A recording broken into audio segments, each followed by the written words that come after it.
हैं, शानदार, लाजवाब, ज़बरदस्त, बेहतर, ज़िंदाबाद हैं और आप सभी की तैयारी, पढ़ाई-लिखाई एकदम अच्छी, एकदम शानदार, एकदम बढ़िया वाली चली हुई है।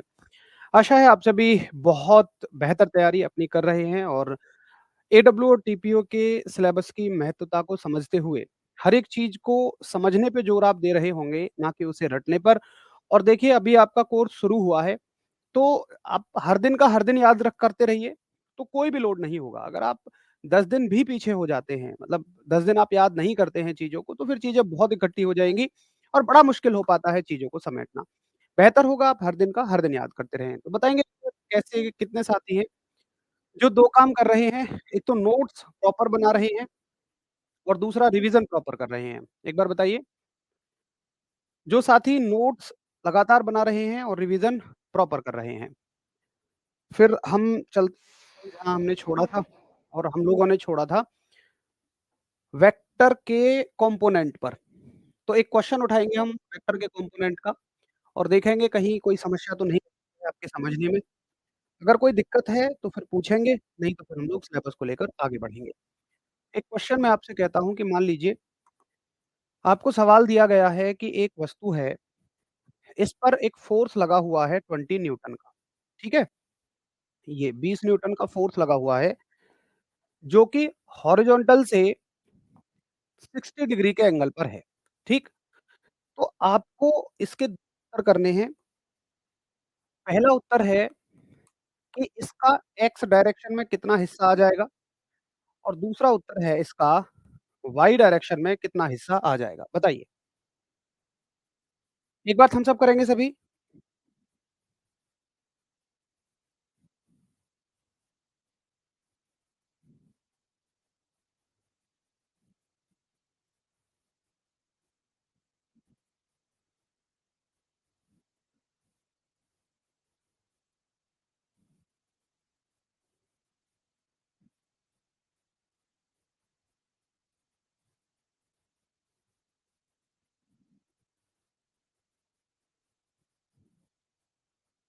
बहुत बढ़िया सभी को।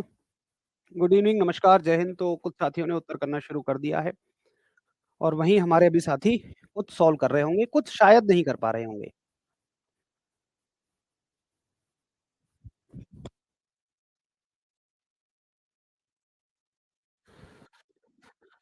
तो कुछ साथी एफएक्स का उत्तर कर दे रहे हैं, कुछ एफवाई का, कुछ दोनों का कर रहे हैं। आओ ज़रा एक बार वेरीफाई कर लो आप अपने आंसर। देखिए, अगर आप कहते हो एफएक्स डायरेक्शन में, तो मैंने आपको क्या बताया था कि किसी भी वेक्टर के कॉम्पोनेंट का मतलब है कि आप उस पर ना प्लस का निशान बना दो। आपको खुद ही समझ में आ जाएगा ये कहाँ-कहाँ जा रहा है। तो इसका एक हिस्सा तो एक्स डायरेक्शन में जा रहा है और इसका एक हिस्सा वाई डायरेक्शन में जा रहा है, ठीक है? ऐसे करके वाई डायरेक्शन में जा रहा है। तो एफ एक्स डायरेक्शन में कितना हो जाएगा? ये हो जाएगा 20 कॉस 60 और यहाँ कितना हो जाएगा ये 20 साइन 60, ठीक है? तो 20 कॉस 60 कितना होता है? 1/2 तो ये हो जाएगा 10 न्यूटन। तो एफ इन एक्स डायरेक्शन आ जाएगा 10 न्यूटन और एफ इन वाई डायरेक्शन कितना आ जाएगा? तो इसको यहाँ सॉल्व कर लेते हैं ना। एफ वाई है आपका 20 साइन 60 तो 20 और साइन 60 की वैल्यू √3/2 2 से 10 बार कट जाएगा, तो आंसर आ जाएगा 10√3 न्यूटन। ये 2 आंसर आपके बन जाएँगे कि एफ एक्स है 10 न्यूटन और एफ वाई है 10√3 न्यूटन, ठीक है? चलो,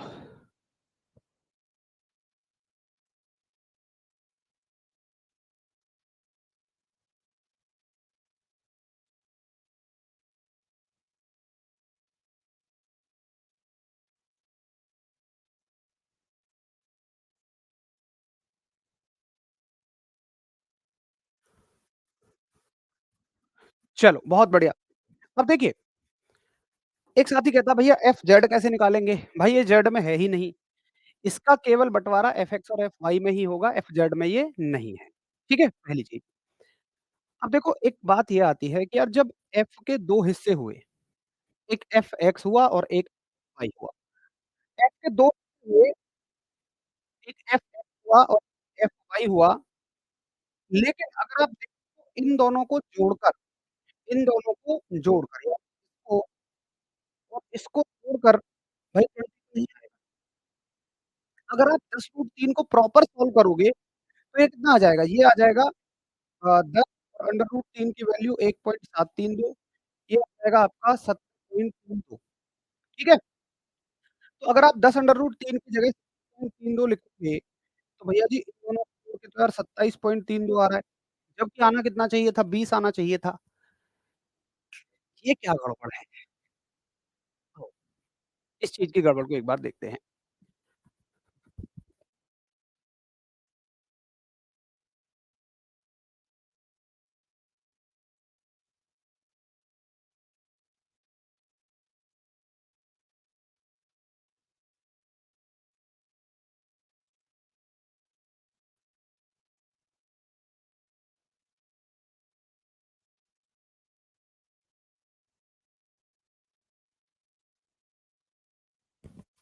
चल, वॉइस का कोई इश्यू है क्या? क्या इश्यू है पहले वॉइस का बताइए?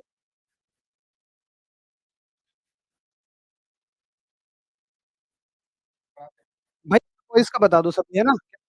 ये सही करने में लगे हुए हैं, सही हो जाएगा। प्रॉपर बताइए कि इश्यू क्या है? डबल आ रही है, धीमी आ रही है, क्या बात है ना? एक बार प्लीज़ प्रॉपर बताइए।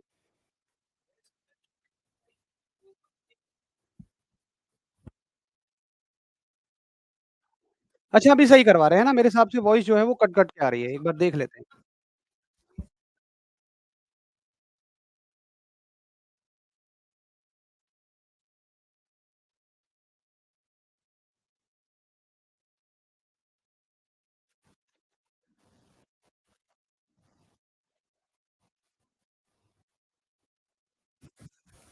चलो एक बार अभी चेक करिए, मैं तभी पढ़ाना शुरू करूँगा जब आवाज़ बिल्कुल ठीक आ जाएगी। एक बार बताइए अभी? हाँ, अभी ठीक आ रही है क्या आवाज़? हाँ, कट-कट के ठीक बात है आपकी। हमने भी अपने फ़ोन पे टेस्ट कराया है, आवाज़ कट के आ रही है। अभी एक बार आप वेरीफ़ाई करिए आवाज़ कैसी आ रही है आप सभी को? सब ठीक है, सब ओके-ओके है?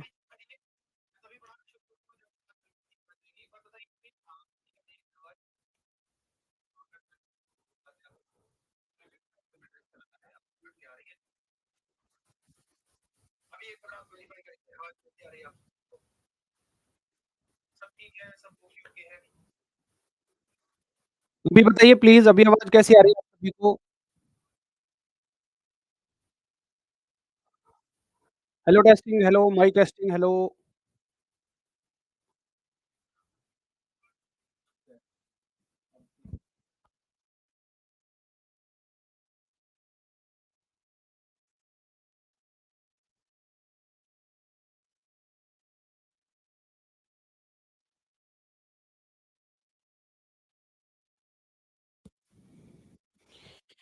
मेरे हिसाब से अभी भी जो आवाज़ है वो आपकी कट-कट के आ रही है।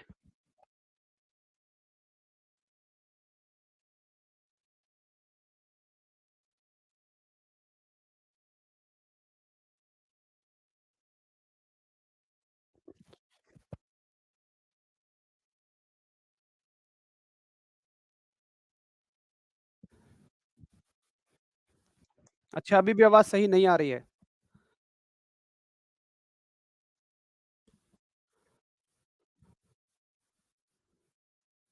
अब भी दिक्कत है? ये पता नहीं 2 दिन से क्या बड़ा टेक्निकल ग्लिच हो रही है साउंड को लेके। कल भी साउंड के इश्यू के कारण क्लास लेट चली थी। भाई सॉरी एक्सट्रीमली सॉरी दोस्तों आपका बहुत सारा समय इसमें वेस्ट हो जाता है। बट ये एक टेक्निकल प्रॉब्लम है। हमारी टीम पूरी तरह से लगी हुई है।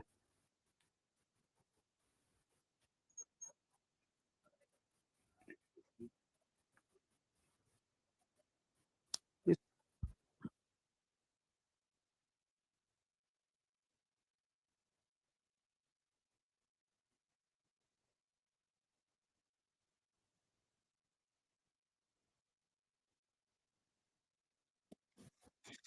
अभी एक बार बताओ आवाज़ कैसी आ रही है आप सभी को?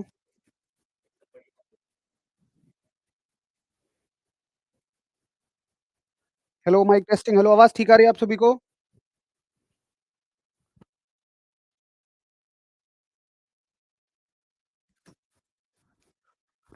अभी एक बार बताओ आवाज़ कैसी आ रही है आप सभी को?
चलो अभी ना थोड़ा-सा प्लीज़ आप एडजस्ट कर लो, मैं समझता हूँ प्रॉब्लम तो है बट टाइम वेस्ट हो रहा है, तब तक ये माइक वगैरह चेंज ना हो जाए, टेक्निकल इश्यू सॉल्व ना हो जाए, तो मैं प्लीज़ कंटिन्यू करता हूँ, है ना? थोड़ा-थोड़ा सा प्लीज़ एडजस्ट करोगे इसको, ठीक है? चलो शुरू करें। तो बात यहाँ थी कि है जुड़कर 27.32 क्यों आया है? ये 20 क्यों नहीं आया है? अच्छा ये तो डाउट है, ठीक है? अच्छा इस डाउट का समाधान क्या है? हो जाएगा चेंज अभी?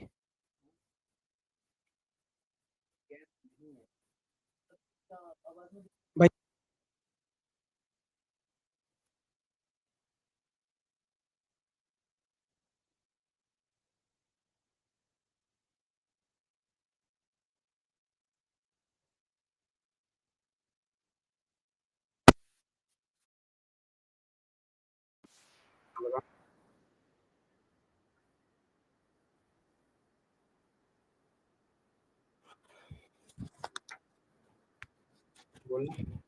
अभी देखना एक बार, अभी आवाज़ ठीक आ रही है आप सभी को मेरी? मैंने माइक चेंज करा लिया है, उम्मीद है अभी आवाज़ आपको ठीक आ रही होगी। चलो एक बार और आप बता दो, क्लियर कर दो कि हाँ, आवाज़ ठीक आ रही है या नहीं आ रही है। अब देखो मुद्दा ये था कि यार 27.32 क्यों आ रहा है, ये 20 क्यों नहीं आ रहा है? तो देखिए गलती कहाँ हो रही है? गलती यहाँ हो रही है भाई पहले रुक बात देखिए गलती कहाँ हो रही है? गलती यहाँ हो रही है कि आप 2 स्केलर क्वांटिटी को आप 2 अ, अदिश राशियों की तरह इसको जोड़ रहे हैं। देखो डायरेक्ट जो ऐड करते हो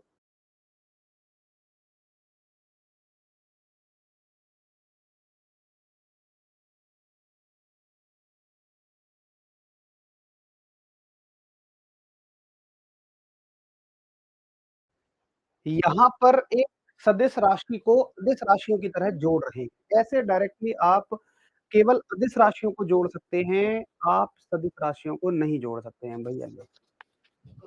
कमेंट थोड़ा-सा कमेंट फिर अपना ठीक अच्छा, नहीं क्लास तो दिख जाएगी ना बच्चों को? इनको दिख रही है लाइव वालों को? बिल्कुल।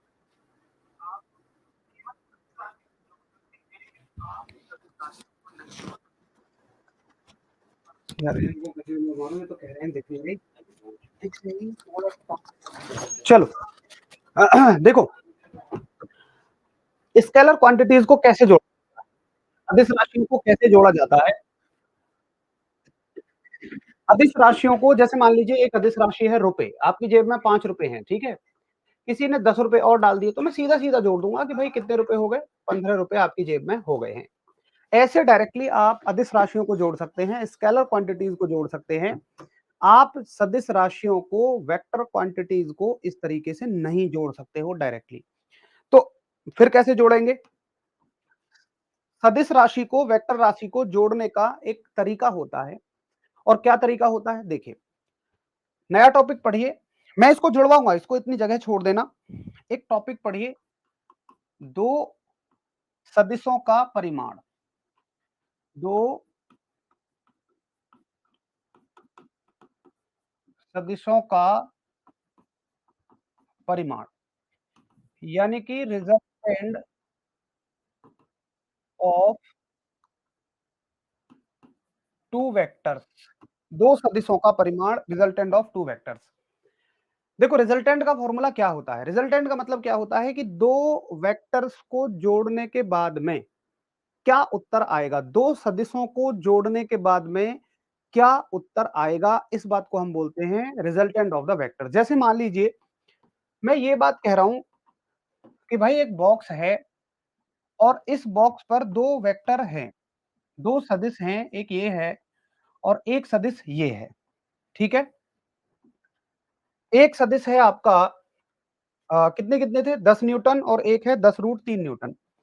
एक्स वाला था 10 न्यूटन, 10 न्यूटन और ये है आपका 10√3 न्यूटन। तो आप मुझसे पूछ रहे हो कि इन दोनों को जोड़ के क्या आएगा? तो देखो जोड़ने के उत्तर को हम कहते हैं परिमाण यानी कि रिजल्टेंट, ठीक है? तो रिजल्टेंट जो आएगा यानी बाहर से दिखाता हूँ, मतलब इन दोनों को जोड़ के उत्तर क्या आएगा? यहाँ पर इसको हम रिजल्टेंट कहते हैं, यहाँ पर इसको हम परिमाण कहते हैं, तो जोड़ के उत्तर आएगा, ठीक है?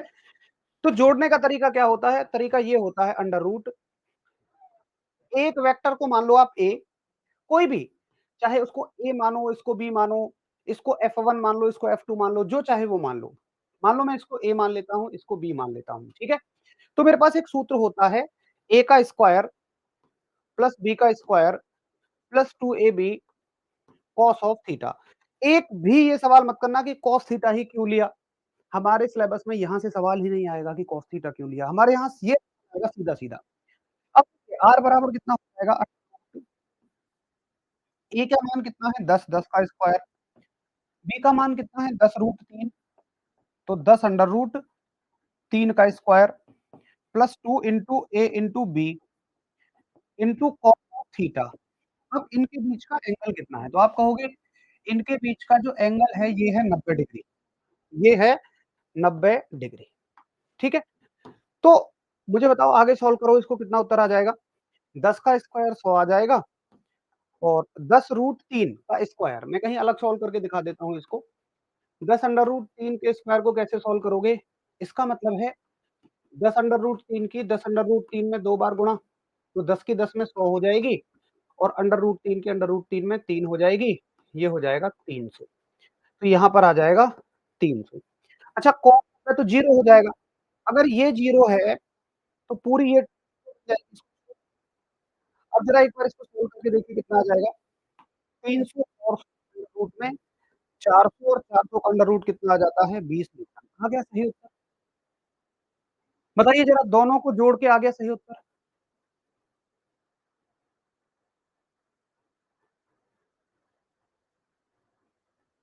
अब एक बार सभी थम्स अप करेंगे कि हाँ जी, मुझे आपकी बात क्लियर आ रही है, समझ में आ गई है।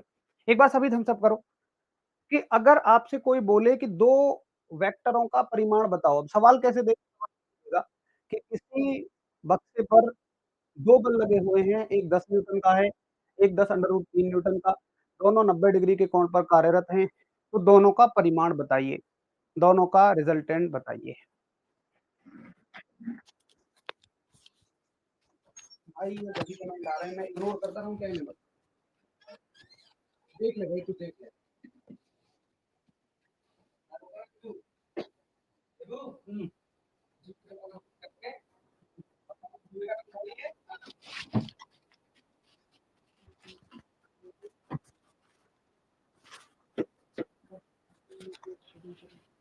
भाई मैं नहीं करता बच्चों से कुछ भी, मुझे तो गाली नहीं खानी।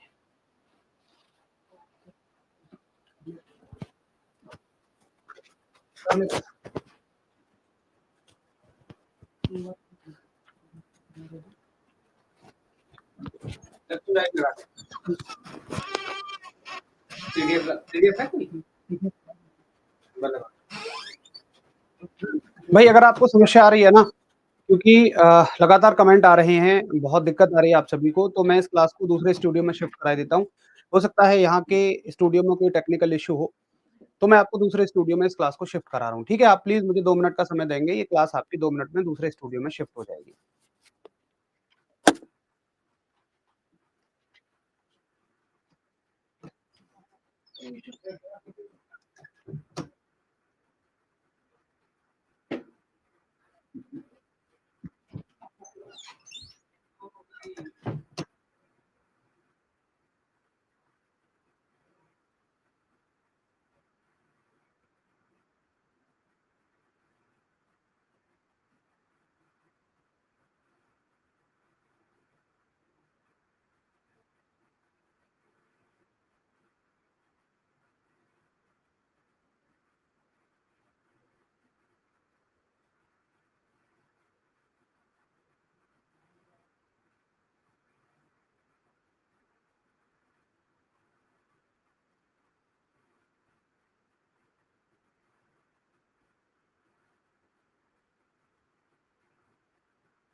सब ठीक है?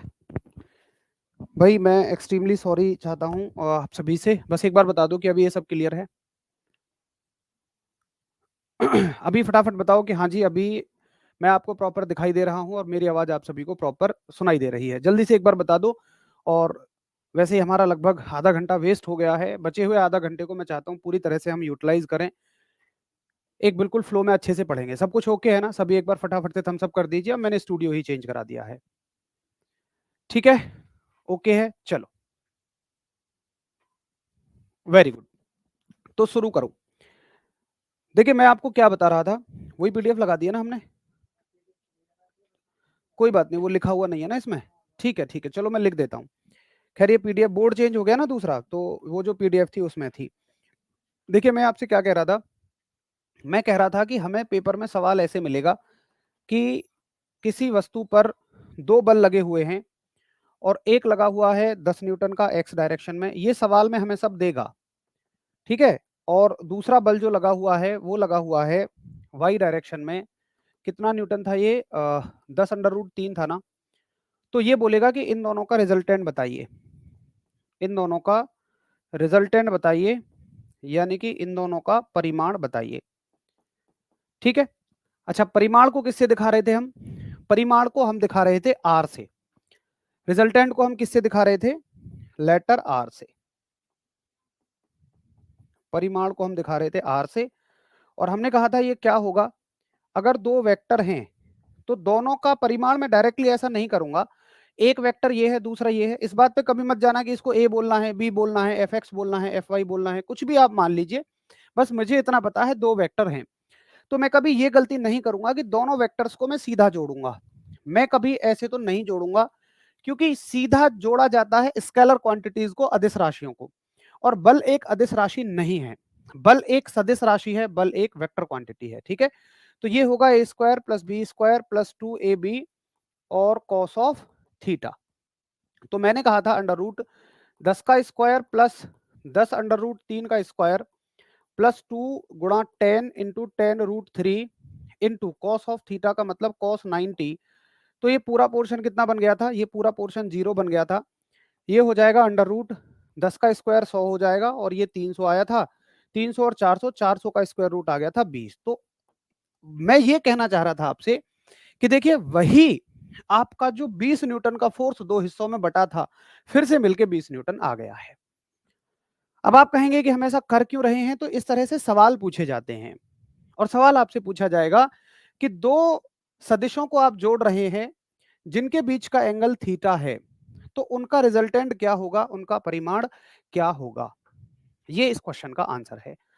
तो जरा मुझे एक बार बताएंगे कि आप एक वेक्टर से कंपोनेंट बनाना और फिर उस वेक्टर को वेक्टर के कंपोनेंट से वही वेक्टर बनाना सीख गए हैं?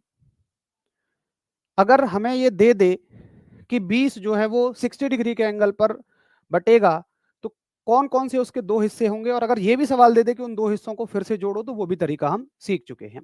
अगर हाँ, तो एक और क्वेश्चन आप सभी मुझे करके बताइए। मान लीजिए वो कहेगा आपसे कि किसी वस्तु पर एक फोर्स लगा हुआ है, ये है 5 न्यूटन, और ये फोर्स लगा हुआ है आपका मान लो 45 डिग्री के एंगल पे। ठीक है? तो मुझे बताओ कि इसका एक्स डायरेक्शन में कितना हिस्सा हो जाएगा और इसका वाई डायरेक्शन में कितना हिस्सा हो जाएगा? फटाफट से बताइए, फिर हम अगले मुद्दे पर चलेंगे। वेरी गुड, फटाफट से इसका उत्तर बताइए सभी दोस्त।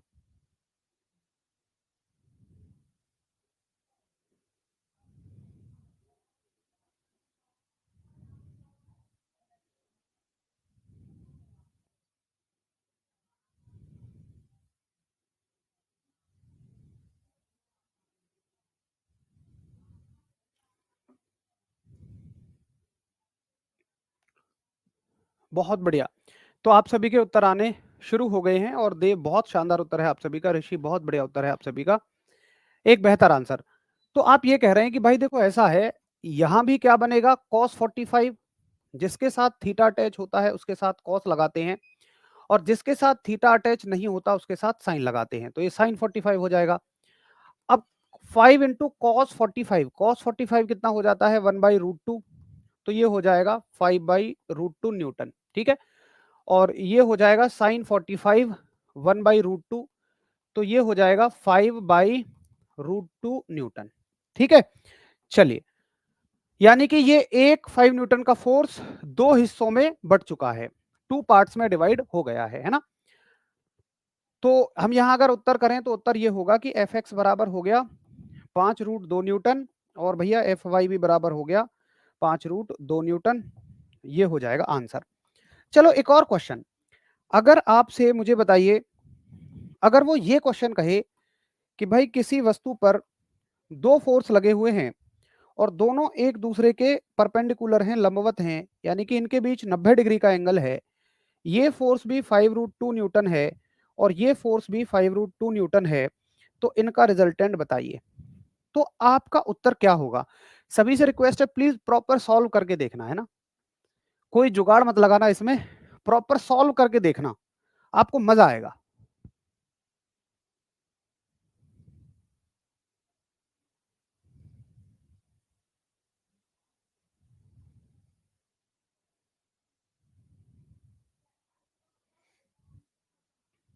बहुत बढ़िया।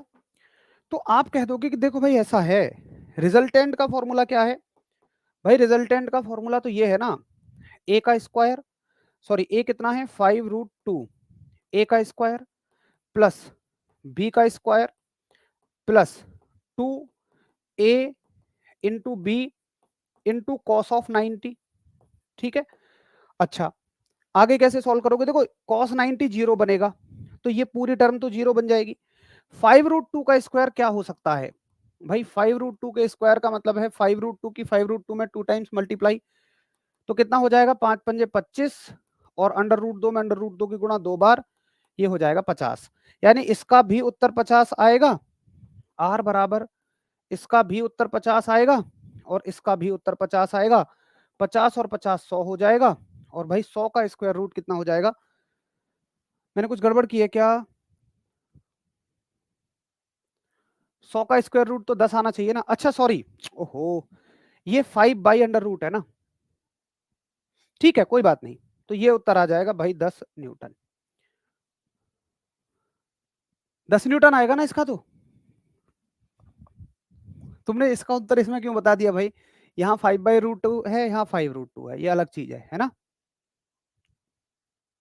तो हमने दो चीजें देखी कि अगर एक वेक्टर को दो हिस्सों में तोड़ने की कहे तो कैसे तोड़ते हैं, और ऑलरेडी दो टूटे हुए वेक्टर्स हमें दे, सदिश दे, और उनसे एक बनाने को कहे तो एक कैसे बनाते हैं, ठीक है।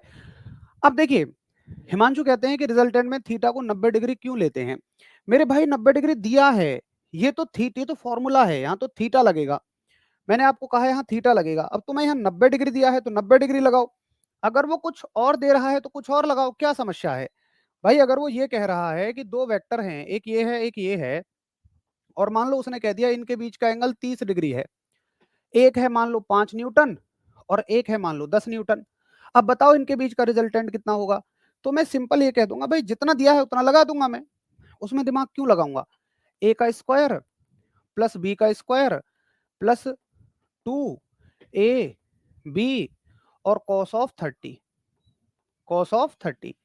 तो आर बराबर हो जाएगा अंडर रूट 5 का स्क्वायर 25, 10 का स्क्वायर 100, 2 पंजे 10, 10 दशम 100, और cos 30 कितना हो जाएगा √3/2, तो आर बराबर आंसर हो जाएगा आपका 25 और 100 125, 2 से 50 बार कट जाएगा, 125 प्लस 50 √3, बस यही ऑप्शन में होगा, इसी को हम आंसर लगा के आ जाएंगे, खत्म।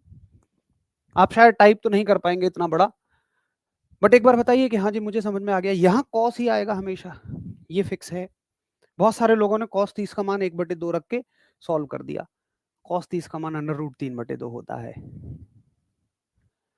ठीक है।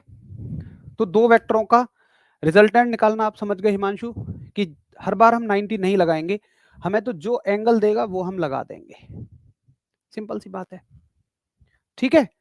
बड़ी बहुत आसान सी बात है। अब बाकी की चीज़ें आप आराम से कर सकते हैं। ए और बी कोई 2 वेक्टर देगा, आपको थीटा दे देगा, आप उसका उत्तर निकाल सकते हैं।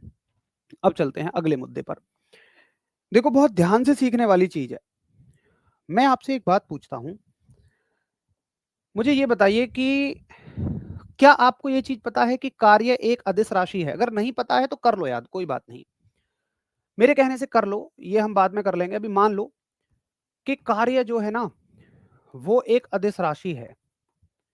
वो एक स्केलर क्वांटिटी है, ठीक है? और कार्य का सूत्र क्या होता है?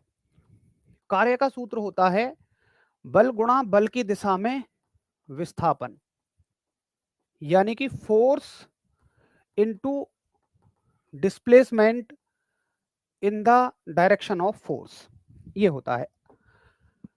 अगर आपको नहीं पता तो सुन लो कि बल एक कैसी राशि है, फोर्स एक कैसी क्वांटिटी है। तो फोर्स एक सदिश राशि है, यानी कि वेक्टर क्वांटिटी है। विस्थापन भी कैसी राशि है? एक सदिश राशि है, यानी कि ये भी वेक्टर क्वांटिटी है। ठीक है? आपको कुछ भी नहीं पता इनमें से कि भैया ना तो मुझे सूत्र पता कार्य का, ना मुझे ये पता कौन कैसी राशि है, तो वो सब मैंने लिख दिया। मान लो एक कार्य का सूत्र होता है बल गुणा बल की दिशा में विस्थापन, कार्य एक अदिश राशि है, ये सदिश राशि है, ये सब आपको बहुत अच्छे से समझ में आ जाएगा। ठीक है? चलिए, अब देखो, बल और विस्थापन से यहां एक सूत्र बना कार्य है। बल और विस्थापन से ही एक सूत्र और बनता है। क्या बनता है? सुनो, बल और विस्थापन से ही, जिसको आप कहते हो लंबवत दूरी, विस्थापन की जगह आप उसको कहते हो बल गुणा लंबवत दूरी। देखो दूरी और विस्थापन लगभग एक ही बात है। बल और लंबवत दूरी यानी कि फोर्स और डिस्टेंस, इन दोनों से ही एक राशि और बनती है जिसको कहते हैं हम बल आघूर्ण, यानी कि टॉर्क। अभी आपको ये सब नहीं समझना कि ये इसका सूत्र है वो उसका सूत्र है, मैं बस इतना कहना चाह रहा हूं, ये भी चीज याद कर लो। मान लो अभी के लिए ये कैसी राशि होती है? ये सदिश है। अच्छा, ये कैसी राशि है? ये सदिश है। और ये कैसी राशि है? देखिए यहां पे आप दूरी लो या विस्थापन लो, कोई फर्क नहीं पड़ेगा। अगर मैं विस्थापन भी ले लूं तो भी कोई दिक्कत नहीं है, इसको नोट वोट मत करना। लंबवत विस्थापन भी ले लोगे तब भी कोई दिक्कत नहीं है, डिस्प्लेसमेंट भी ले लोगे तब भी कोई दिक्कत नहीं है, ये भी एक सदिश राशि है। मैं आपसे ये कहना चाह रहा हूं कि देखिए, एक बार तो दो सदिशों की गुणा करके हमें जो राशि मिल रही है वो अदिश मिल रही है, और एक बार दो सदिशों की गुणा करके हमें सदिश राशि मिल रही है। ऐसा होता है। यहां तक आप ज्यादा दिमाग मत लगाओ, यहां तक ये मान लो कि भाई ये आदमी कह रहा है तो होता है। आप इसको धीरे धीरे समझ जाओगे जब इनके चैप्टर पढ़ोगे, बलागुण का चैप्टर पढ़ोगे, कार्य का चैप्टर पढ़ोगे। अभी के लिए समझने वाली बात ये है इसमें कि देखो, कई बार दो सदिश के मल्टीप्लाई से अदिश राशि भी मिलती है, और कई बार दो सदिश के मल्टीप्लाई से सदिश राशि भी मिलती है। अब तुम कहोगे यार भैया कल तो प्लस माइनस वाला जुगाड़ बताए थे। कुछ चीजें एक्सेप्शंस भी होती हैं, कुछ चीजों में अपवाद भी होता है, ये एक अपवाद ही आप मान लीजिए। ठीक है? अब मुझे आप एक बात बताओ कि क्या इसका और इसका सूत्र सेम होगा? क्या इसका और इसका फॉर्मूला सेम होगा? मेरे हिसाब से नहीं होगा। भाई दोनों का सूत्र बिल्कुल भी सेम नहीं होगा। इसका, इसको ट्रीट करने का तरीका अलग होगा, इसको ट्रीट करने का तरीका अलग होगा। तो सदिश में दो तरह की गुणाएं आती हैं, वेक्टर में दो तरह की प्रोडक्ट आती हैं। एक प्रोडक्ट आती है जिसको हम कहते हैं डॉट प्रोडक्ट। मैं यहां पर कभी भी ऐसे नहीं लिखता, अगर मैं और थोड़ा सा अंदर जाकर लिखूं तो मैं इसको ऐसे दिखाता हूं कि भाई मैंने इनकी क्या कर दी, डॉट प्रोडक्ट कर दी। ये तो होती है डॉट प्रोडक्ट। डॉट प्रोडक्ट का मतलब क्या होता है? डॉट गुणन। ठीक है? डॉट गुणन का मतलब होता है, मैं इसको रफली लिख रहा हूं, साफ साफ लिखूंगा अभी, बस समझाने के लिए लिख रहा हूं, अदिश गुणन। और ये क्या है आपका? ये है क्रॉस प्रोडक्ट। क्रॉस प्रोडक्ट का मतलब सदिश गुणन।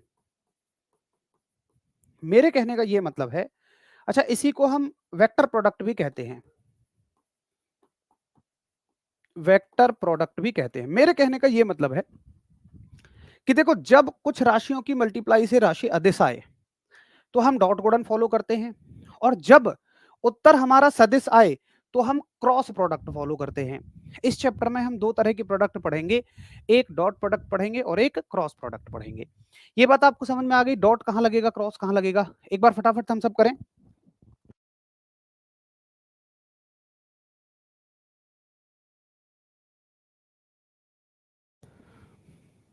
ठीक है, तो लिखिए, वन बाय वन लिखिए।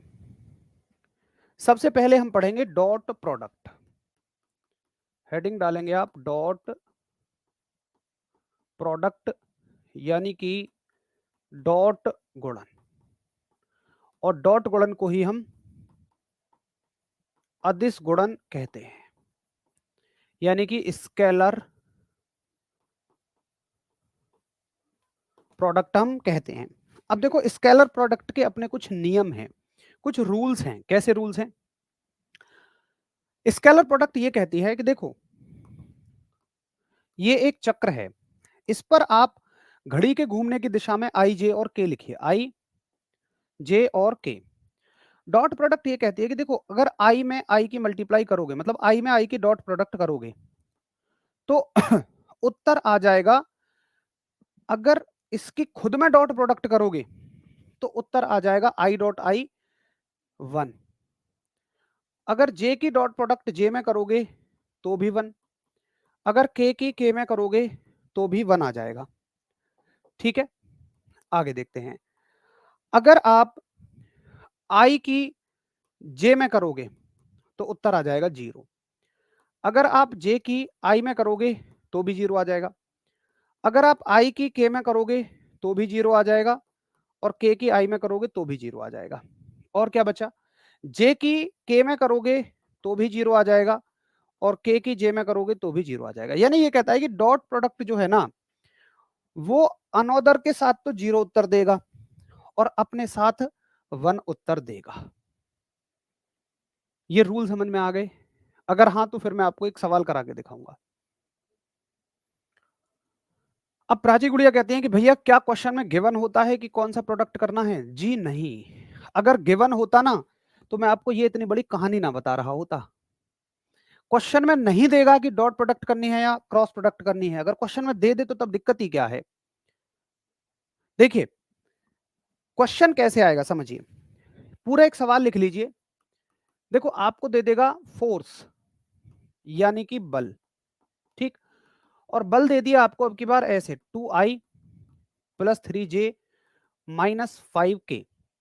उसके अलावा आपको दे दिया डिस्प्लेसमेंट, यानी कि विस्थापन, और विस्थापन दिया है मान लो 3i minus 2j plus 3k। ये दे दिया आपको। तो आपसे क्या पूछा जा रहा है? आपसे पूछा जा रहा है कार्य, यानी कि वर्क। भैया वो ये सवाल देगा ना, इसमें आपसे ये कहेगा कि डॉट प्रोडक्ट करो, ना वो ये कहेगा क्रॉस प्रोडक्ट करो। ये तो मुझे समझ में आना चाहिए कि भाई सूत्र क्या होता है। सूत्र होता है कार्य बराबर बल गुणा विस्थापन, और मुझे खुद पता होना चाहिए कि कार्य एक अदिश राशि है। इन दोनों की मल्टीप्लाई से अगर एक अदिश राशि आती है, स्केलर क्वांटिटी आती है, तो मैं डॉट प्रोडक्ट फॉलो करूंगा।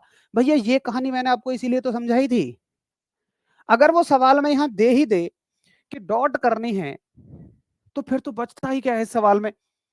सवाल का लेवल ही तब अच्छा उठता है जब वो बस बताए नहीं आपको, तो आप पहचान जाएंगे कि भाई डॉट का, अगर यहाँ इन दोनों की मल्टीप्लाई से अदिश राशि आ रही है तो मुझे डॉट प्रोडक्ट फॉलो करनी है। ठीक है, कर दो डॉट प्रोडक्ट फॉलो। एफ कितना है? 2i plus 3j minus 5k, minus 5k, और मुझे डॉट प्रोडक्ट करनी है 3i minus 2j plus 3k। भैया इसको कैसे करोगे? बिल्कुल सिंपल, जैसे आप दो ब्रैकेट के प्रोडक्ट करते हो, तो ब्रैकेट की प्रोडक्ट कैसे करते हो? आप ऐसे करते हो कि पहले 2i की मल्टीप्लाई इसमें करते हो, फिर आप इसमें करते हो, और फिर आप इसमें करते हो। ठीक है, आप इनकी मल्टीप्लाई तीनों जगह ही तो करोगे। देखिए अब, लेकिन दिक्कत एक है कि देखो, यहां तो आई है, यहां तो आई है, चलो ये तो चल जाएगा, लेकिन आई की यहां होगी जे में, वो तो मुझे पता है 0 ही आएगा, और आई की के में होगी, वो भी 0 आएगा। ऐसे ही इसके लिए मुझे पहले इसमें करनी होगी, फिर इसमें करनी होगी, फिर इसमें करनी होगी। तो मैं देखूँगा यहाँ तो जे है, यहाँ आई है, जे और आई की तो 0 हो जाएगी। जे और जे की आ जाएगा कुछ ना कुछ उत्तर। जे और के की फिर 0 हो जाएगी। तो मैं क्यों इतनी बड़ी कहानी गढ़ूँ? मैं क्या करूँगा, मैं सिर्फ़ आई की आई में कर लूँ, जे की जे में कर लूँ, के की के में कर लूँ, बस कहानी खत्म। आ गई आपको बात समझ में कि तरीका तो वही है, लेकिन इसको थोड़ा शॉर्ट बनाया जा सकता है कि भाई आई की तो आई में कर लो, जे की जे में कर लो, के की के में कर लो, बस हो जाएगा उत्तर। तो करिए, 2i की 3i में, 2i की डॉट प्रोडक्ट 3i में, ठीक है? जे की जे में, प्लस माइनस, माइनस 3j की डॉट प्रोडक्ट मुझे 2j में करनी है, माइनस प्लस माइनस 5k की डॉट प्रोडक्ट मुझे 3k में करनी है।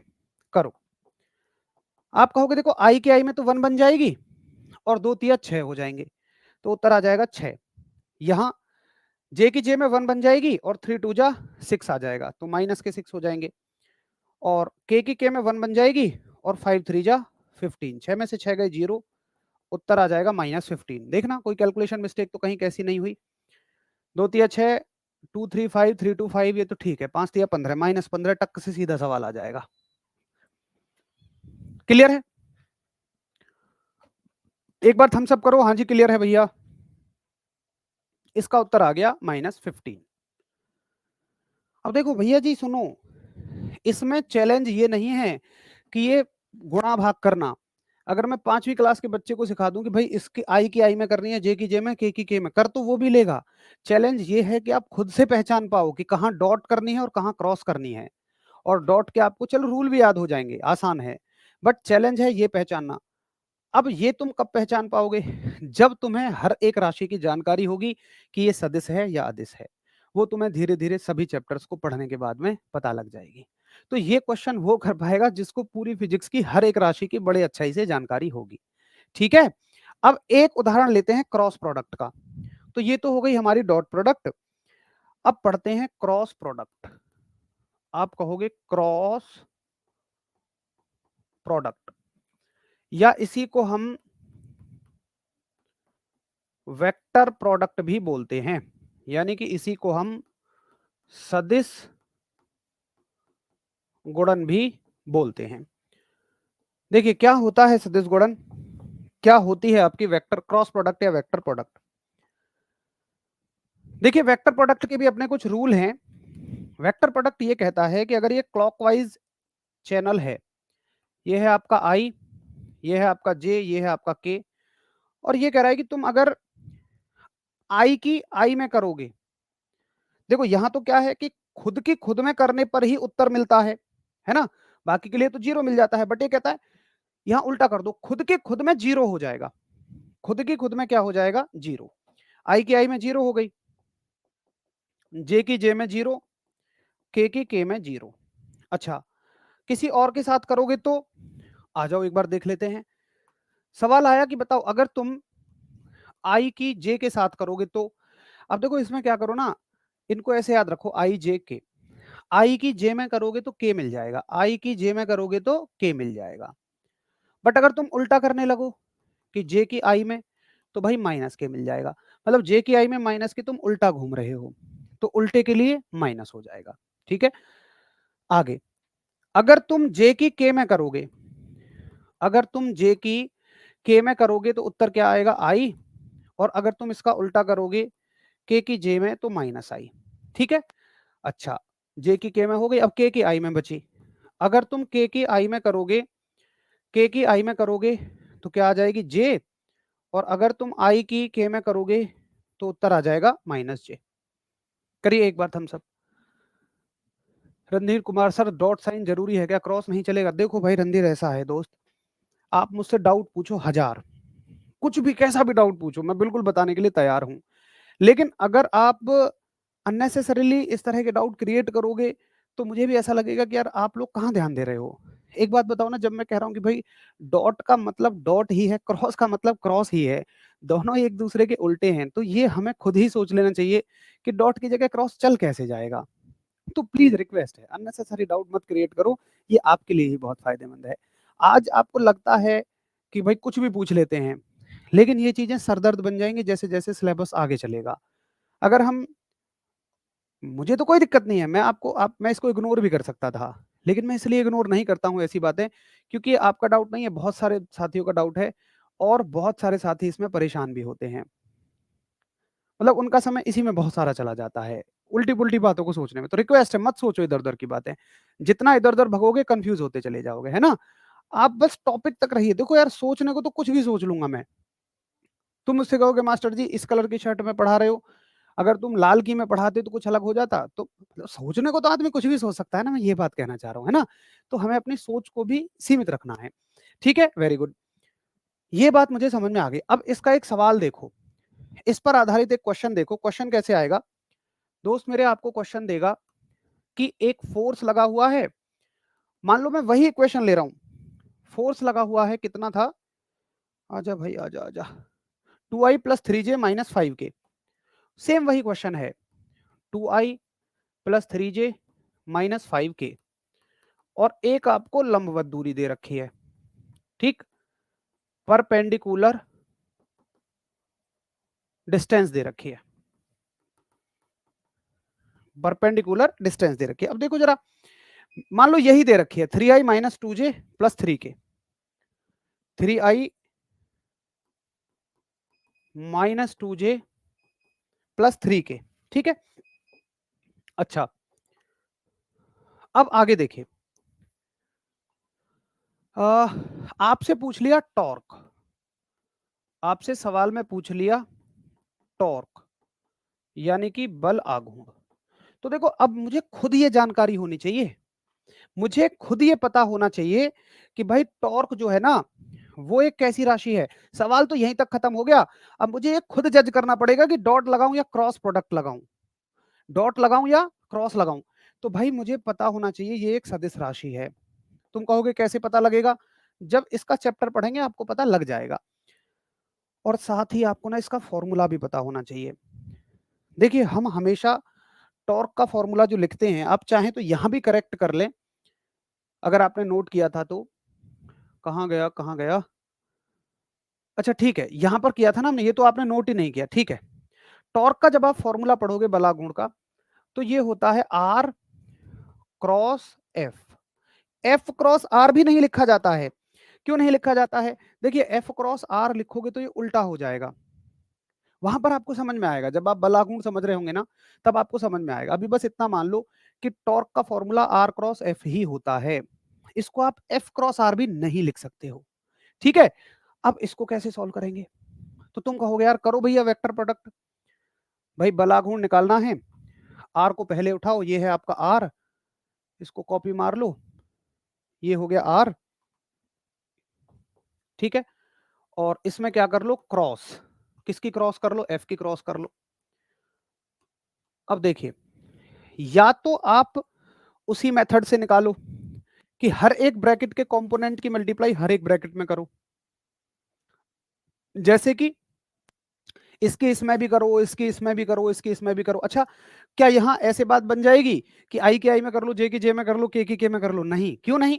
क्योंकि देखो, वहां पर तो क्या था कि मैंने आई की चलो इसमें भी करनी थी, मुझे इसमें भी करनी थी, इसमें भी करनी थी, बट मैंने की नहीं। क्यों नहीं की? क्योंकि इनके साथ जीरो दे रहा था। लेकिन यहां आई केवल आई के साथ जीरो देगा, आई जे और आई के साथ जीरो नहीं देगा। तो यहां पर डॉट वाला मेथड मत लगाना। अगर आपको करनी है तो ऐसे ही करो। आप यहां किसको छोड़ सकते हो? आप छोड़ सकते हो भाई, आई को आई के साथ छोड़ सकता हूं, लेकिन मुझे आई की जे में तो करनी पड़ेगी, आई की के में तो करनी पड़ेगी। बोलो यस और नो।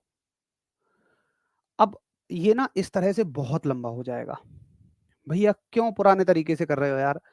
पहले तो चलो इसी बात पे आ जाओ कि क्या यहाँ डॉट वाला मेथड लग सकता है। ये बात हमको समझ में आ गई कि डॉट के तरीके से मैं इसको सॉल्व नहीं कर सकता हूँ।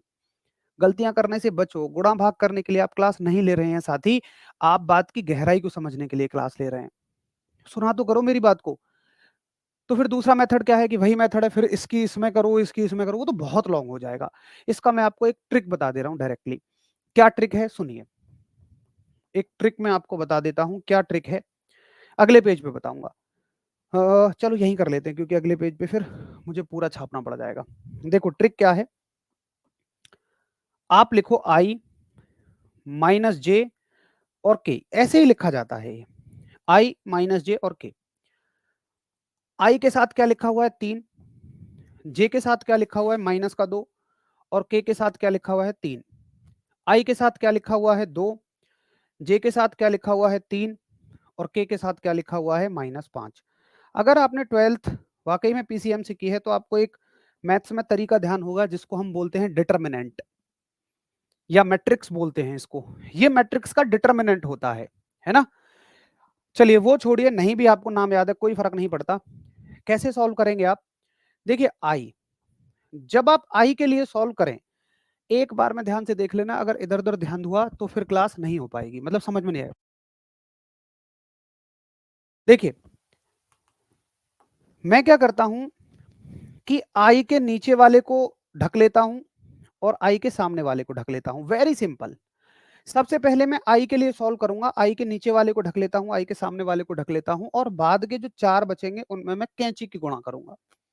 भाई कैंची कैसी होती है साथी?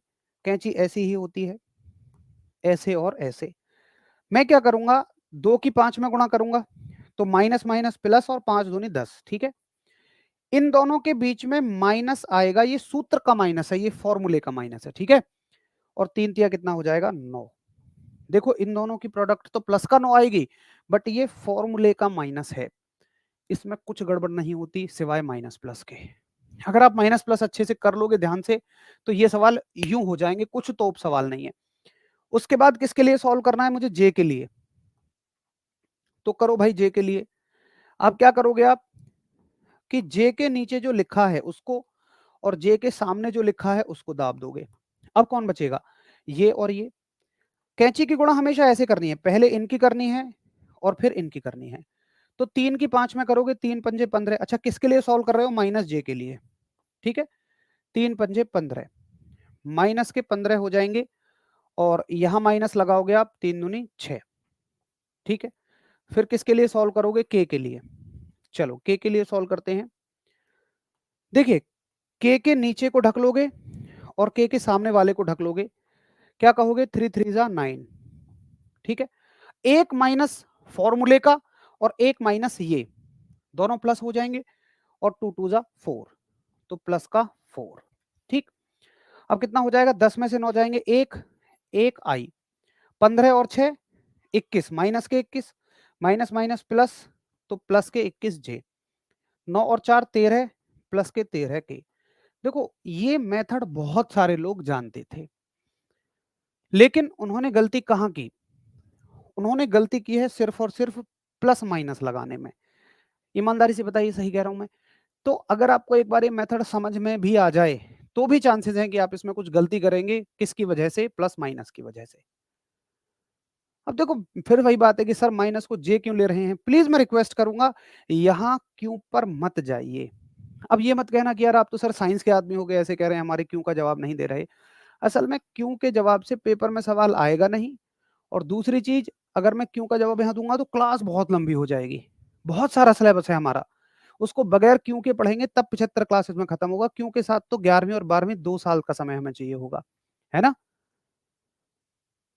चलो तो एक बार फटाफट से बताओ कि ठीक है सर भैया मैं समझ गया कि कैसे डॉट प्रोडक्ट करते हैं और कैसे हम क्रॉस प्रोडक्ट करते हैं। तो आज हमने क्या सीखा कि एक वेक्टर को कैसे हम ब्रेक करते हैं और कैसे उस ब्रेक्ड वेक्टर को जोड़ते हैं रिजल्टेंट में। उसके अलावा क्या डॉट प्रोडक्ट होती है, क्या उसके रूल होते हैं, और क्या होती है क्रॉस प्रोडक्ट, और क्या उसके रूल होते हैं, ठीक है। चलिए तो अभी दूसरी क्लास आपकी शुरू होने वाली है, आप प्लीज उस क्लास को अटेंड करिए। आज के सेशन को हम यहीं से रोकते हैं। पिछले 2 दिनों जो टेक्निकल इश्यूज आए हैं उसके लिए एक्सट्रीमली सॉरी। हालांकि आप भी जानते हैं कि इसमें मेरी कोई गलती नहीं है, मैं भी जानता हूं आपकी तो खैर क्या ही गलती है, लेकिन टाइम का वेस्ट होना वाकई हमारे लिए थोड़ा सा नुकसानदायक जरूर है। मैं उसके लिए सॉरी बोल रहा हूँ, क्योंकि आप बड़ी उम्मीद के साथ 9 बजे आते हैं क्लास लेने। हालांकि मैं भी उतनी ही उम्मीद के साथ यहाँ कर खड़ा हो जाता हूँ, और जितनी तकलीफ आपको होती है मुझे भी होती है। कोई भी क्लास खराब होती है, छूटती है, बट फिर भी टेक्निकल चीजें हैं तो प्लीज थोड़ा सा आप सभी भी समझा करो। बाकी फिर भी हम पूरी कोशिश करेंगे कि ऐसी दिक्कत आप सभी को ना हो। चलिए साथियों, मिलते हैं कल। नमस्कार, धन्यवाद, जय हिंद।